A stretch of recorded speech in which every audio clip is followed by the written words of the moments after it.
Bonjour tout le monde, bienvenue au Cégep de Jonquière. Je m'appelle Marie-Michelle Bourque et je suis enseignante en environnement, hygiène et sécurité au travail. En fait, qu'est-ce qu'on va voir aujourd'hui? On va regarder ensemble c'est quoi le programme environnement, hygiène et sécurité du travail. On va faire un peu la distinction entre nos trois volets. Ensuite, on va regarder quelles qualités, quelles aptitudes que ça prend là, pour venir dans notre programme, aussi les préalables là, qui vont être demandés.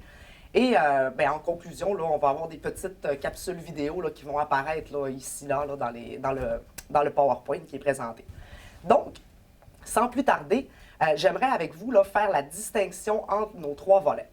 Premièrement, je vais vous parler de l'hygiène du travail. En quoi ça consiste l'hygiène du travail? C'est vraiment là, le but, c'est d'aller mesurer des contaminants qui peuvent être présents dans le milieu de travail pour ensuite être capable d'émettre des recommandations pour pas que les travailleurs, en fait, développent des maladies professionnelles liées à leur milieu de travail.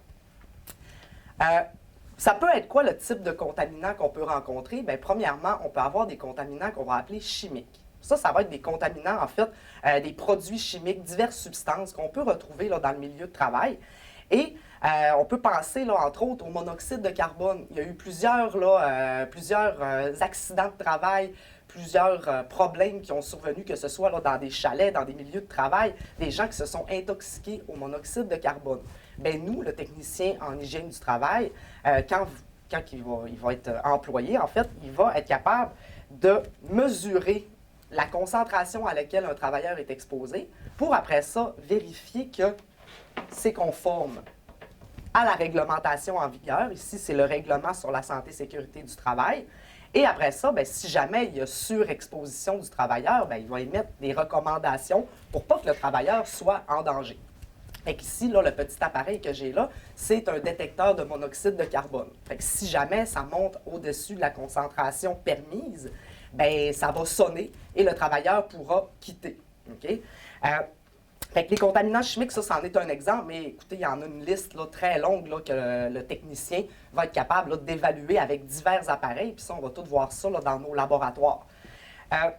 Ça pourrait être aussi des contaminants physiques. On peut penser au bruit en milieu de travail. On a tous déjà quelqu'un de notre famille ou de notre entourage qui a développé une surdité professionnelle en lien avec une exposition à un bruit, là, à des bruits élevés dans leur milieu de travail. Donc, le technicien ou la technicienne, bien sûr, va prendre un appareil comme ça. Okay, ça, c'est un sonomètre. Et avec cet appareil-là, vous voyez, ça ressemble un petit peu d'un micro, mais c'est le même principe. Ça enregistre des niveaux de bruit et on est capable, après ça, d'évaluer à tel endroit dans le milieu de travail, le bruit est trop élevé, toujours en lien avec les normes du règlement sur la santé et sécurité du travail. Donc, avec l'appareil sonomètre, on peut faire là, ce type d'évaluation-là. Si jamais le travailleur est surexposé, c'est-à-dire qu'il dépasse les normes, bien nous, notre responsabilité, avec une équipe aussi, ça va être d'être capable là, d'émettre des recommandations, soit d'aller venir confiner la source de bruit, changer l'équipement bruyant pour un moins bruyant, ça c'est dans l'idéal, mais en dernier recours, bien, on pourrait faire porter une protection auditive aux travailleurs. Donc ça, c'est un autre exemple là, de contaminant en hygiène industrielle. Bref, il y en existe plusieurs autres. Là. Ça pourrait être la chaleur en milieu de travail, ça pourrait être les contaminants biologiques. Là. En ce moment, mettons qu'avec les virus, on commence à s'y connaître. Ça pourrait être aussi les moisissures en milieu de travail, l'amiante aussi qui a été beaucoup utilisé là, avant les années 80. Donc, notre technicien ou la technicienne va être à même là, de faire ces évaluations-là. Donc, ça, c'est pour le volet hygiène industrielle. Je tiens aussi à vous mentionner, là, c'est super important, que le technicien ou la technicienne va faire les trois volets dans son parcours. Okay? On ne choisit pas quel volet on veut faire. Là. En fait, on réalise l'ensemble, puis c'est après qu'on décide si la santé-sécurité, l'hygiène industrielle ou l'environnement nous interpelle plus là, pour notre milieu de travail. La santé-sécurité du travail, bien, ça, en fait, là, clairement que l'objectif, là, c'est de mettre en place des mesures préventives afin d'éviter les accidents de travail. L'hygiène, c'était plus pour éviter les maladies professionnelles, tandis que la santé-sécurité, c'est pour éviter que les travailleurs se blessent au travail. Fait que là encore aussi, là, on se base toujours là, sur des lois, okay? Que ce soit la loi sur la santé-sécurité du travail ou même le règlement dont je vous parlais tantôt. Il y a plein de normes de sécurité à l'intérieur. Le technicien ou la technicienne va s'assurer de mettre en place là, des procédures, des mesures, peut faire de l'inspection aussi là, en milieu de travail basé là, sur des grilles d'inspection. Ça peut être aussi, si jamais il y a un accident sur les lieux de travail, bien, le technicien va être à même de venir faire l'enquête d'accident avec une équipe également pour s'assurer que ça ne se reproduise pas à nouveau. Okay? Fait que le but, là, c'est de travailler en amont, c'est-à-dire avant que se produise un accident, faire de la prévention, mais également, si jamais il y a un accident, bien, on s'assure de trouver les causes fondamentales pour pas que ça se reproduise. Okay? Vous pourriez aussi être appelé à donner de la formation sur la santé-sécurité pour certaines procédures, par exemple le travail en espace clos, qui est un travail là, dans un espace confiné où il y a peu d'accès, okay? C'est difficile d'en sortir ou ça peut être difficile d'accès. Il peut y avoir des contaminants à l'intérieur aussi. Donc, créer des procédures comme ça. Le cadenassage aussi pour venir travailler là, sur des matières, des machines dangereuses, mettons, avec des systèmes de poulies pour éviter que les travailleurs là, puissent se coincer un membre là, à l'intérieur. Donc, tout ça, ces programmes-là, bien, ça peut être là, des travaux qui sont effectués là, par des techniciens qui sortent de notre programme. En ce qui a trait également à notre dernier volet, ça touche surtout l'environnement. Okay? Fait que là, le technicien ou la technicienne va être capable d'évaluer, dans le fond, tout ce qui est contamination de l'air, de l'eau et des sols. Okay? Fait que c'est vraiment 3 volets, si on veut, dans le volet environnement, eau, air et sol. Nous, dans le fond, notre rôle, c'est de s'assurer que les entreprises, les rejets industriels là, qui sont faits par les entreprises, bien, on va être capable de prendre des échantillons, puis après ça, ils vont être analysés, et on va regarder que ça respecte les lois au niveau environnemental. Okay? On peut aussi là, participer, dans le fond, là, au choix d'équipements qui vont permettre de dépolluer, si on veut, dépolluer dans l'industrie et ça émet ensuite là, dans l'air. Okay? Fait que, on peut travailler là-dessus. Ça peut être aussi la gestion des matières résiduelles. On l'a vu là, avec le compost. On l'a vu également là, avec le recyclage. Donc, valoriser là, les produits là, avant de les mettre, là, au lieu de les mettre plutôt là, aux déchets. Fait que ça ressemble à ça pas mal pour les 3 volets. Et je vous laisserai maintenant le temps de regarder la vidéo qui est présentée. En fait, là, c'est une vidéo d'un de nos laboratoires là, qui se passe, d'échantillonnage d'eau qui se passe là, au lac Simon-Couche à l'entrée là, du parc des Laurentides. C'est super beau. On est avec tous nos collègues, si on peut dire. On apprend beaucoup ici. On l'a vu sur le papier, maintenant on le fait sur le terrain. C'est super. En fait, l'activité aujourd'hui, c'était un petit peu de mettre en application notre campagne d'échantillonnage qu'on a préparée en laboratoire au Cégep de Jonquière. On pratique nos jeunes à échantillonner au niveau de l'air, de l'eau et du sol. On s'est trouvé un but, pourquoi qu'on venait échantillonner, mais c'était une question récréative pour les activités nautiques, voir si l'eau est assez pure pour pouvoir s'y baigner. Quand on a des échantillonnages à faire comme ça dans les lacs, bien, il y a un but précis. Il y a une usine près qui peut contaminer l'eau, il y a l'agriculture, peu importe. Moi, j'aime beaucoup le fait qu'il y ait 3 volets, environnement, santé, sécurité, hygiène. Moi, j'aime beaucoup plus l'environnement à l'extérieur comme ça. On a tout le volet santé, sécurité, tout ce qui a trait aux différents sujets qu'on peut voir à la CSST, espace clos, cadenassage, sécurité des machines, travail en hauteur, équipement de protection individuelle. Aussi le volet hygiène, donc c'est tout ce qui a trait à l'échantillonnage, mais pas externe, interne. Donc tout ce qui se rapporte aux poussières, gaz, vapeur, etc. dans l'industrie. On a eu un premier stage cet été. On en a un deuxième à la fin de l'année. Ce qui est plaisant parce qu'on peut vraiment voir sur le terrain si on aime ça ou non. On essaie d'être très proche de l'industrie qui voit vraiment c'est quoi la réalité des choses puis en mettant en application les compétences vues en classe. Moi, c'est sûr qu'après ma technique, je veux commencer le marché du travail. Moi, je trouve que le programme est assez complet. Je pense qu'on est vraiment là, on est prêt en sortant de la technique pour aller sur le marché du travail. Donc, c'est là-dessus que je vais m'envoyer.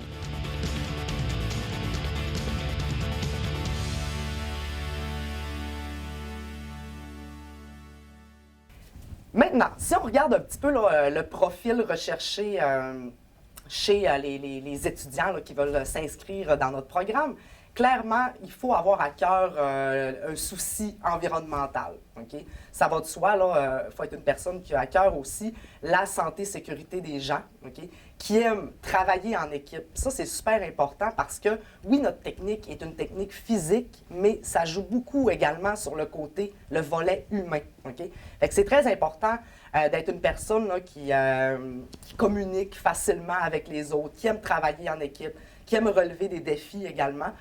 Par contre, soyez rassurés, là, dans notre programme, on a un cours de communication, on a un cours de formation, information aussi, qui, pour les gens que c'est peut-être moins naturel un petit peu cet aspect-là, bien, on va être capable là, de vous aider là-dedans aussi. Là.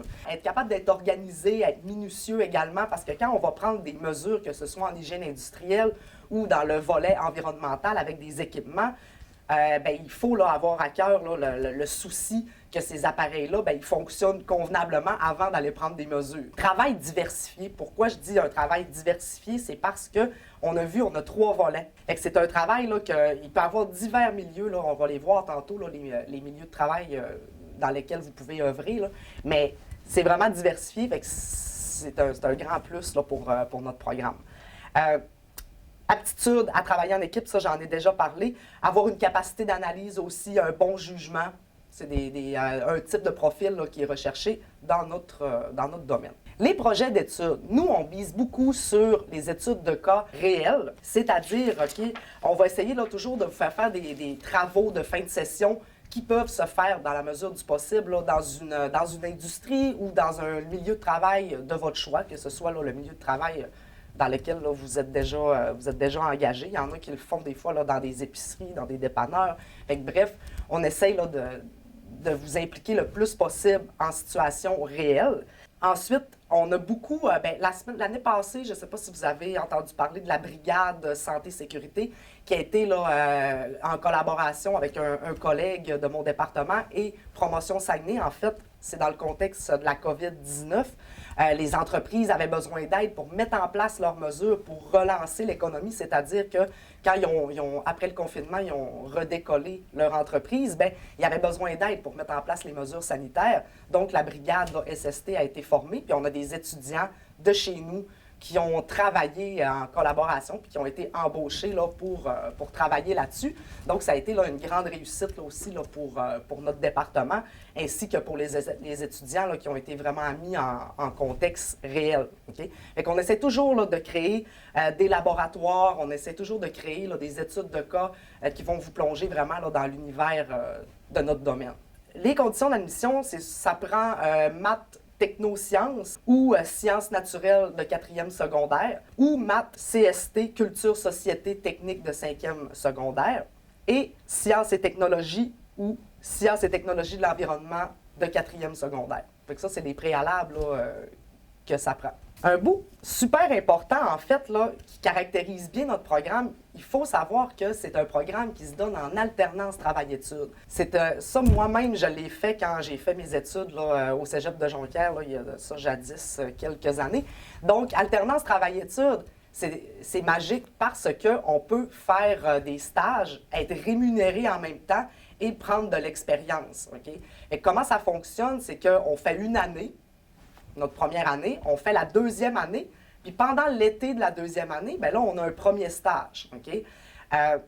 Ensuite, on fait la 3e année, puis en mars de la 3e année, on part vers le dernier stage. Fait qu'on fait, là, dans le 3 ans de DEC, vous allez avoir 2 stages là, que vous pouvez faire, puis qui sont rémunérés, puis que vous travaillez là, pour une entreprise, des entreprises qui peuvent être variées. On a des responsables de la coordination des stages qui s'occupent et qui travaillent fort là, pour trouver des stages là, dans des milieux diversifiés à plusieurs endroits. Ça peut être dans des mines à l'extérieur. Il y en a qui ont travaillé dans le nord. Il y en a qui ont travaillé ici en région également. Il y en a même quelques personnes là, qui sont parties en Europe là, dans le cadre d'un espèce d'échange qui s'est produit là, pour les stages.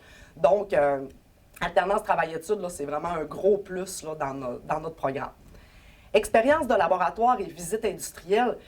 Clairement, là, que des laboratoires, on va peut-être... on va vous le montrer dans la visite virtuelle là, qui va être sur le site également. Là.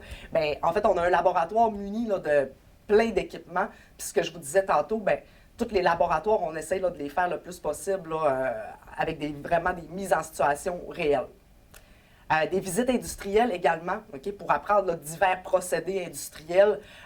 On veut aussi, là, dans le cadre du volet environnement, comme vous l'avez vu dans la vidéo du lac Simon-Couche, bien, on veut créer vraiment là, des activités où vous allez échantillonner et que vous allez être vraiment là, sur le terrain.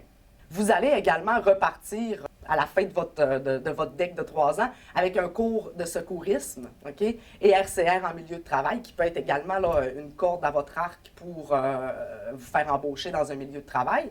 Vous allez également recevoir la carte d'ASP Construction. Cette carte-là vous permet d'aller sur tous les chantiers de construction, et ça, c'est très demandé aussi là, par les employeurs. Donc, beaucoup de visites, beaucoup de laboratoires, des études de cas en milieu réel, carte de secourisme, carte d'ASP Construction. C'est vraiment là, un plus là, pour vous. Les postes occupés. Je vous l'ai mentionné tantôt. Environnement, hygiène et sécurité du travail, c'est 3 volets. On peut se douter que les postes de travail, les fonctions que vous pouvez occuper après peuvent être très variées. En fait, vous pouvez devenir technicien en environnement, technicien en hygiène du travail. Vous pouvez être formateur aussi en santé-sécurité, coordonner la santé-sécurité, être conseiller dans une entreprise santé-sécurité. Puis à l'autre diapositive d'après, bien, on va voir vraiment là, quel type d'entreprises peuvent engager là, des techniciens qui sortent de chez nous. Milieu de travail, c'est ce que je vous mentionnais précédemment. En fait, il y a beaucoup là, au niveau de la fonction publique, les centres hospitaliers, les CIUS aussi, département de santé publique qui cherchent là, des gens, là, des techniciens en hygiène du travail et en santé-sécurité, des organismes gouvernementaux, ministère des Transports, ministère du Développement durable, de la faune et des parcs aussi, des firmes privées de consultants en santé-sécurité, des compagnies de transport de matières dangereuses. Ça peut être également là, des entreprises diverses comme les alumineries, les fonderies, les scieries également. Bref, ça peut être soit dans le public, soit dans le privé, des firmes de consultants, des organismes gouvernementaux. C'est vraiment très varié et vous avez toujours là, la possibilité, si vous aimez plus, mettons, l'environnement, bien, de vous diriger vers une entreprise qui fait plus de l'environnement. Si vous aimez la santé-sécurité, vous pouvez vous diriger dans ce sens-là aussi. Puis des fois, il y a des gens là, bien, qui vont porter un petit peu les 3 chapeaux, c'est-à-dire qu'ils vont faire de l'environnement, de la santé-sécurité et de l'hygiène là, au sein là, de l'employeur à lequel là, ils sont engagés. En ce qui concerne le salaire, en fait, là, ça peut varier là, entre 21 $ et 26 $ de l'heure. Ça peut être plus là, suite aux années d'expérience, bien sûr. Mais généralement, là, on est un domaine là, qui a un bon salaire. Là, on ne se le cachera pas. Là. Puis en ce moment, les techniciens et les techniciennes sont super recherchés. Okay? Des gens en santé-sécurité, des techniciens en hygiène, en environnement, on en cherche partout. C'est vraiment d'actualité. On veut éviter que les travailleurs se blessent. Les employeurs ont une grosse responsabilité également. Okay? Fait que le taux de placement, là, il est à 100 %. Si vous voulez travailler, c'est clair qu'il va y avoir de l'ouvrage, qu'il va y avoir du travail pour vous. Okay? Il n'y a pas aucun doute là-dessus. Tous nos techniciens qui ont sorti là, dans les années précédentes ont tous un emploi. Okay? Ceux qui le désiraient, bien sûr. Donc, la date limite pour faire votre demande d'inscription est le 1er mars. Vous avez le lien là, qui est ici là, sur la présentation. Vous pouvez également aller sur le site du Cégep là, pour avoir plus d'informations. Puis nous, je ne l'ai pas mentionné tantôt, là, mais l'équipe d'enseignants, on est 5 enseignants, des fois 6. Okay? Ça joue entre 5 et 6. On est 5 enseignants-enseignantes là, qui sont prêts à répondre à vos questions. Si jamais vous avez des questions, n'hésitez pas là, à communiquer avec nous. Puis on est une équipe là, qui est vraiment là, qui est assez soudée. Puis les étudiants, quand ils repartent, bien, c'est ça qu'ils aiment de notre programme, c'est qu'ils ont accès aux enseignantes et enseignants. On fait des activités, on essaye là, justement là, que ce soit le plus plaisant possible là, pour vous, pour vos 3 années d'études avec nous. Donc, on vous attend pour l'inscription le 1er mars. On a hâte de vous voir l'an prochain. Bonne journée.